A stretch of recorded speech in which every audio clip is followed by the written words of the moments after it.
Genesis chapter 8. But God remembered Noah and all the wild animals and the livestock that were with him in the ark, and he sent a wind over the earth, and the waters receded. Now the springs of the deep and the floodgates of the heavens had been closed, and the rain had stopped falling from the sky. The water receded steadily from the earth. At the end of the 150 days, the water had gone down. And on the 17th day of the 7th month, the ark came to rest on the mountains of Ararat.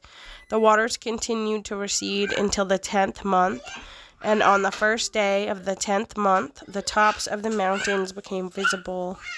After 40 days, Noah opened a window he had made in the ark and sent out a raven, and it kept flying back and forth until the water had dried up from the earth.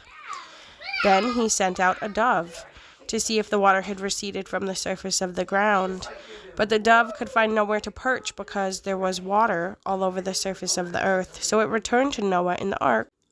He reached out his hand and took the dove and brought it back to himself in the ark. He waited 7 more days and again sent out the dove from the ark. When the dove returned to him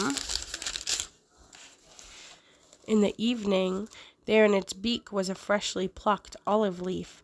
Then Noah knew that the water had receded from the earth. He waited 7 more days and sent the dove out again, but this time it did not return to him. By the first day of the first month of Noah's 601st year, the water had dried up from the earth. Noah then removed the covering from the ark and saw that the surface of the ground was dry. By the 27th day of the 2nd month, the earth was completely dry. Then God said to Noah, "Come out of the ark, you and your wife and your sons and their wives. Bring out every kind of living creature that is with you, the birds, the animals, and all the creatures that move along the ground, so they can multiply on the earth and be fruitful and increase in number on it." So Noah came out, together with his sons and his wife and his sons' wives, all the animals and all the creatures that move along the ground, and all the birds. Everything that moves on land came out of the ark, one kind after another.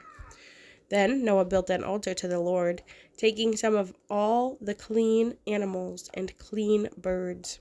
He sacrificed burnt offerings on it. The Lord smelled the pleasing aroma and said in his heart, "Never again will I curse the ground because of humans, even though every inclination of the human heart is evil from childhood. And never again will I destroy all living creatures as I have done.